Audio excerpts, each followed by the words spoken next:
Hello दोस्तों, welcome है आपका हमारे यूट्यूब चैनल में। पेंशनर्स, फैमिली पेंशनर्स और कर्मचारियों के लिए बहुत ही बड़ी खबरें लेकर आया हूं। एडिशनल पेंशन पर बड़ी अपडेट है, साथ ही साथ मार्च की पेंशन पर भी बड़ी अपडेट है। तो जैसा कि आप सभी को पता है कि मार्च की पेंशन अभी तक बहुत सारे पेंशनर्स के खातों में नहीं आई है और वो लगातार कमेंट्स कर रहे हैं। तो सबसे बड़ी बात, आप सबसे पहले अपने खाते का स्टेटमेंट जाकर देखिए, क्योंकि कई बार ऐसा होता है कि आपके बैंक का मैसेज आपके पास नहीं आता है और आपके अकाउंट में पैसे क्रेडिट हो जाते हैं। इसलिए सबसे पहले वो चेक करिए। देन अब जो है आप अपने और इसके बाद भी अगर स्टेटमेंट में सैलरी नहीं आती, पेंशन नहीं आती है, तो आप सबसे बड़ी बात पेंशनर्स के लिए कि आप अपना लाइफ सर्टिफिकेट जाकर चेक करिए क्या वो अपडेट हुआ है नहीं हुआ है। क्योंकि नवंबर मंथ के बाद अब बहुत सारे पेंशनर्स की लिस्ट आनी शुरू हो गई है जिन्होंने अभी तक अपना लाइफ सर्टिफिकेट सही से अपडेट नहीं करा है। तो वो जाकर देखिए। बात कर लेते हैं अब दूसरी जो बड़ी अपडेट की जो निकल कर आ रही है। हेलो दोस्तों, वेलकम है आपका हमारे यूट्यूब चैनल में। Pensioners, family pensioners as well as कर्मचारियों के लिए मैं 3 से 4 बड़े अपडेट लेकर आया हूं, जिनमें सभी पेंशनर्स और कर्मचारियों के लिए बहुत बड़ी अपडेट्स हैं। जिनमें मैं पहली बड़ी अपडेट्स OROP3 के टेबल पर देने वाला हूं। आप सामने देख पा रहे हैं OROP3 की एक टेबल लेकर आया हूँ। एक्सपेक्टेड में बताने वाला हूँ कितना पैसा आपको मिलने वाला है और OROP3 कब से आएगा, ये भी सारी चीज़ें हर रैंक वाइज आएगा। रैंक वाइज में सिपाही से लेके ऑनरेडी कैप्टन तक की सारी इन्फॉर्मेशन देने वाला हूँ। कितनी इसमें अपडेट्स होंगी, क्या होंगी, सारी चीज़ें इसमें मैं डिटेल में बताऊँगा, इसलिए इस वीडियो को पूरा लास्ट तक देखिएगा। साथ ही साथ दूसरी बड़ी अपडेट है कि 8वें वेतन आयोग पर एक बड़ी अपडेट निकल कर आ रही है। एक पॉजिटिव साइड निकल कर आ रहा है। क्या 8वें वेतन आयोग में एक्वाइड फॉर्मूला जो है उसमें पुटअप होगा, कब कमीशन होगा, क्या फिटमेंट फैक्टर रहेगा, इस पर भी मैं बात करूंगा। साथ ही साथ तीसरा बड़ा अपडेट मैं आप सभी को दूंगा कि आपके लिए OROP3 या न्यू पे कमीशन आएगा, यानी कि 8वें वेतन आयोग आएगा, उसमें दोनों में से किसको क्या फ़ायदा मिलने वाला है। साथ ही साथ OROP पे और भी चर्चा होगी। इसके अलावा और भी कई दिन भर के बड़े अपडेट्स होंगे इस वीडियो में, इसलिए इस वीडियो को पूरा लास्ट तक देखिएगा। और अगर चैनल पर पहली बार आए हैं या आप हमारे चैनल का पहला वीडियो देख रहे हैं या आप हमारे चैनल से जुड़ना चाहते हैं, तो कुछ नहीं करना है, आपको फ्री ऑफ कॉस्ट चैनल को सब्सक्राइब करना है, यानी कि सब्सक्राइब के ब्लैक बटन को प्रेस करके साथ ही साथ आप हमारी वीडियोस की लेटेस्ट इन्फॉर्मेशन या लेटेस्ट अपडेट आप तक पहुंचे, उसके लिए आपको घंटे के निशान को प्रेस कर देना है। तभी आपके पास हमारी वीडियोस की लेटेस्ट इन्फॉर्मेशन और लेटेस्ट अपडेट्स आएगी और आप हमारी वीडियोस को इसी तरीके से आगे भी देख पाएंगे, आगे भी अपडेट्स ले पाएंगे।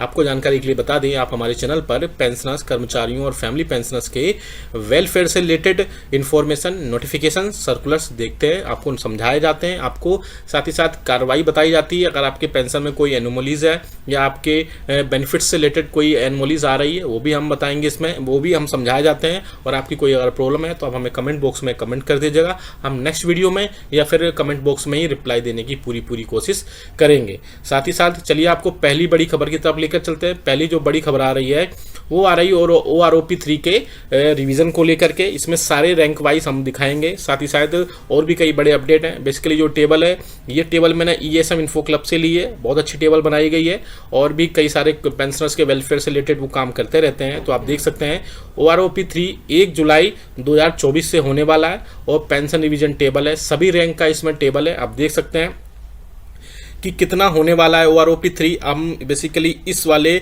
ब्लैंक की बात कर रहे हैं, कितना एवरेज आपको मिलने वाला है। बेसिकली OROP3 क्या होता है बता देता हूँ। आपकी मिनिमम और मैक्सिमम का एवरेज निकालने के बाद उसी के हिसाब से आपको OROP में इंक्रीमेंट मिलता है। OROP का एरियर्स उसी हिसाब से आपको प्रोवाइड कराया जाता है।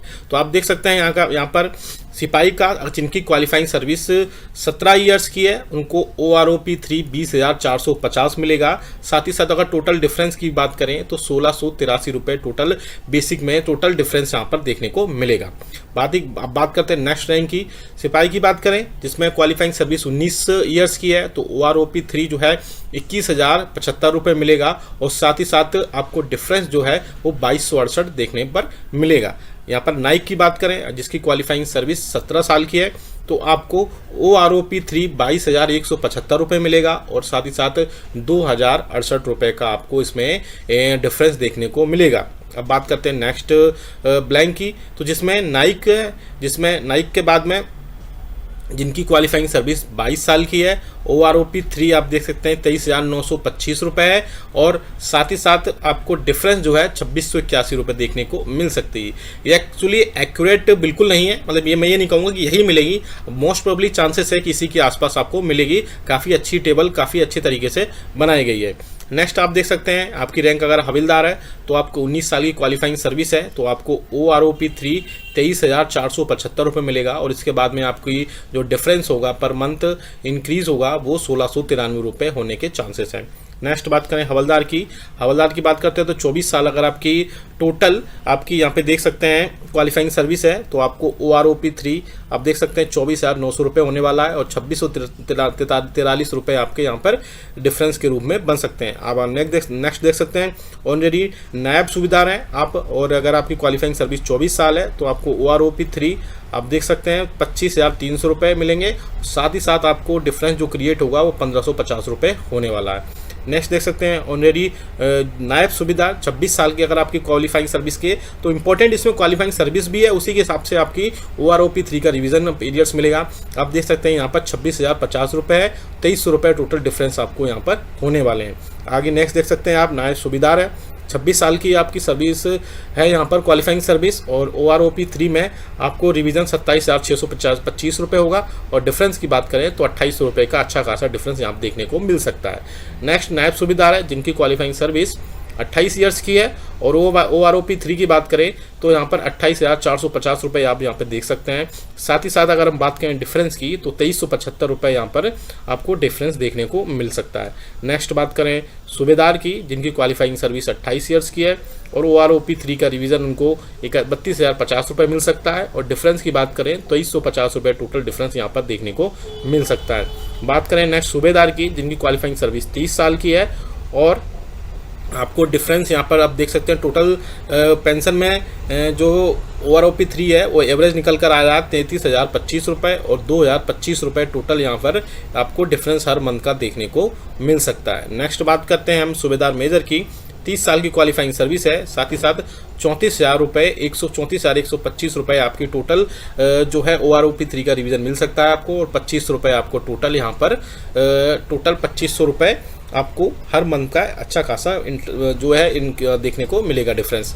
ऑनरेरी लेफ्टिनेंट की बात करें तो 32 साल की अगर आपकी क्वालिफाइंग सर्विस है तो उसी के हिसाब से आप देख सकते हैं यहाँ पे 43,725 रुपये आपको मिलेगा आपको एरियर, साथ ही साथ 2,525 रुपये आपकी टोटल हो सकती है। नेक्स्ट देख सकते हैं ऑनरेरी CAPT देख सकते हैं आप 32 साल की अगर आपकी तो क्वालिफाइंग सर्विस तो आप 46,375 रुपये, साथ ही साथ यहाँ पे कुछ 2600 के आसपास आप समझिए 2600 2650 के आसपास 2700 के आसपास आपकी टोटल जो है इंक्रीमेंट देखने को मिल सकता है। और भी कई चीज़ें इसमें आप देख सकती हैं। OROP1 का रिवीजन है, OROP2 का है जिसके आपसे OROP1 जो 7 CPC में 2.57 लिया गया था, OROP2 है। बेस ईयर कौन सा लिया गया है 2023 को माना गया है। मैक्सिमम पेंशनर्स बेस ईयर आप देख सकते हैं पेंशन की 2023 को माना गया है, तो डेट काफ़ी अच्छी है। अगर आप इसको डाउनलोड करना चाहते हैं तो आप कमेंट बॉक्स में कमेंट कर दीजिएगा, आप वहाँ से सीधा इसको डाउनलोड कर पाएंगे, या फिर इसको वीडियो को पॉज करके भी इसको सारी इन्फॉर्मेशन आप यहाँ पे देख पाएंगे। चलिए दूसरी बड़ी खबर की तरफ लेकर चलते हैं कि एक्यूरेट फॉर्मूला या 8वें वेतन आयोग पर क्या बड़ा अपडेट निकल कर आ रहा है। जैसे कि आप सभी को पता है कि गवर्नमेंट के पास लेटर गया था, यूनियंस ने गवर्नमेंट को लेटर लिखे थे, साथ ही साथ ये बोला था कि गवर्नमेंट 8वें वेतन आयोग का इम्प्लीमेंटेशन जल्द से जल्द करे। तो गवर्नमेंट ने रिटर्न रिप्लाई में ये बोला था कि गवर्नमेंट जो है अभी फिलहाल की स्थिति में 8वें वेतन आयोग का गठन करने की सिचुएशन में नहीं है, ना ही कोई मिनिस्ट्रियल और ना ही कोई इंटर मिनिस्ट्रियल इस टाइप से कोई अभी प्रपोजल चल रहा है। तो बहुत सारे पेंशनर्स मेरे से भी पूछे थे कि क्या 8वां वेतन आयोग नहीं आएगा या और भी कई सारी चीज़ें हो सकती हैं। तो मैं आपको जानकारी के लिए बता दूं, गवर्नमेंट ने ये नहीं बोला कि 8वां वेतन आयोग या आपका पेंशन रिवीजन आएगा ही नहीं 10 साल में। उन्होंने अभी हाल में ये बोला है कि हाल ही में जब क्वेश्चन पूछा गया था या जब क्वेश्चन रेस किया गया था, उन्होंने तब आंसर दिया था कि अभी फिलहाल कोई भी इस टाइप से प्रपोजल नहीं है, लेकिन इसका मतलब ये नहीं है कि आपको आगे कोई भी पेंशन में या सैलरी में रिवीजन नहीं देखने को मिलेगा। हो सकता है 8वां वेतन आयोग ना भी आए, लेकिन आपको पेंशन में रिवीजन देखने को मिलेगा। कि पेंशन में रिवीजन हर 10 साल में होता रहा है, और मोस्ट प्रोबेबली चांसेस हैं कि इस साल भी 2000 जो मान लीजिए कि 26 में आपको पेंशन में रिवीजन देखने को मिल सकता है। तो उसमें कई सारी चीज़ें हैं कि अगर पेंशन में रिवीजन होता है तो क्या बेस होगा, क्या फिटमेंट फैक्टर होगा, क्या एक्रोइड फार्मूला भी चर्चा में है, काफ़ी डिस्कशन हुआ इस पर भी कि एक्रोइड फार्मूला भी लाया जा सकता है। हालांकि 7 CPC में भी एक्रोइड फार्मूला की चर्चा की गई थी, जिसमें एक्रोइड फार्मूला से रिलेटेड कई सारी चीज़ें और कई सारे अपडेट्स निकल कर आए थे और फिटमेंट फैक्टर सबसे इंपॉर्टेंट रोल प्ले करेगा। मैं अपने प्रीवियस वीडियोस में भी कई बार बता चुका हूं कि आपका फिटमेंट फैक्टर ही सबसे ज़्यादा क्रूशियल रोल प्ले करेगा। जिसमें फिटमेंट फैक्टर आपको पता है कि 7 CPC में या सातवें वेतन आयोग में सातवें वेतन आयोग में आपका जो फिटमेंट फैक्टर था वो आप ये समझ लीजिए कि 2.57 था, लेकिन उसमें अब 8वें वेतन आयोग में कहा यह जा रहा था कि 3.68 जो फिटमेंट फैक्टर रह सकता है। लेकिन मैं आपको जानकारी के लिए बता दूं, जहाँ तक मुझे एक्सपीरियंस है, 10 साल के आसपास का एक्सपीरियंस है इस फील्ड में मुझे, तो मुझे नहीं लगता है कि फिटमेंट फैक्टर 3.68 गुना हो सकता है। कोई और तरीका भी हो सकता है, या फिटमेंट फैक्टर 3 या 3.5 या 3 के आसपास रहने की पॉसिबिलिटीज़ हैं, क्योंकि 3.68 होने पर पेंशन में काफ़ी ज़्यादा रिवीजन हो जाएगा और वो अभी इस टाइम पॉसिबल नहीं है मुझे लगता है जहाँ तक। तो 3 एक अच्छा जो है फिटमेंट फैक्टर है, जिसमें कर्मचारियों की बेसिक सैलरी आपकी 21,000 से 22,000 रुपये पहुँचेगी। साथ ही साथ पेंशन जो रिवीजन है, यानी पेंशनर्स की बेसिक जो 9,000 रुपये है, उसमें 12,000 रुपये तक बेसिक पेंशन में रिवीजन होने के चांसेस हैं। तो आप हमें कमेंट करके बताइएगा कि आपके हिसाब से क्या फिटमेंट फैक्टर होना चाहिए और क्या चीज़ें हो सकती हैं। आप हमें कमेंट करके बताएंगे कि आपको फिटमेंट फैक्टर के बेसिस पर 8वें वेतन आयोग में कितनी पेंशन हो सकती है, एक एक्सपेक्टेड बताना है तो आप कमेंट बॉक्स में यस लिख दीजिएगा, हम आपको वो भी एक टेबल लाकर दे देंगे। और अब सबसे बड़ा क्वेश्चन आता है कि क्या OROP 3 या न्यू पे कमीशन में से आपको किसको फ़ायदा होने वाला है। जैसे कि मैंने अपने वीडियो की शुरुआत में ही बिगनिंग में ही बताया था कि OROP जो है आपके मिनिमम और मैक्सिमम पेंशन का एवरेज लेकर आपको OROP का एरियस दिया जाता है। लेकिन न्यू पे कमीशन में क्या होगा कि न्यू पे कमीशन सबके लिए आएगा और बेसिकली जिनका एवरेज ज़्यादा हो जाएगा वो पे कमीशन का फ़ायदा नहीं ले पाएंगे, क्योंकि OROP 3 में ही इतना एवरेज बन गया उनका कि पे कमीशन के क्रॉस कर जाएंगे, तो पे कमीशन से उनको ज़्यादा फ़ायदा नहीं होगा। हालांकि लेकिन पे कमीशन सभी के लिए इम्पोर्टेंट है, चाहे वो कर्मचारी हो, पेंशनर्स हो, फैमिली पेंशनर्स हो, तो मुझे लगता है कि पे कमीशन ही ज़्यादा इंपॉर्टेंट होगा आप सभी के लिए, क्योंकि इसमें और रिविज़न होगा। OROP का आपको जो इंस्टॉलमेंट है वो तो मिल ही रही है, लेकिन पे कमीशन आने से आपको सबसे ज़्यादा फ़ायदा पे कमीशन के आने से मिलेगा, क्योंकि जिनको OROP 3 नहीं मिल रहा है, OROP नहीं मिल रहा है, और बाकी जो सिविल पेंशनर्स हैं उनको भी पे कमीशन का सीधा सीधा डायरेक्टली असर इसमें दिखाई दे सकता है। तो ये वीडियो जो है बहुत ही इंपॉर्टेंट था। आपको अगर इससे रिलेटेड कोई कमेंट है तो कमेंट जरूर करेगा। आपको जो टेबल सामने दिखाई दे रही है, इसको आप डाउनलोड करना चाहते हैं तो वीडियो को पॉज कर गया तो स्क्रीनशॉट ले लीजिए, या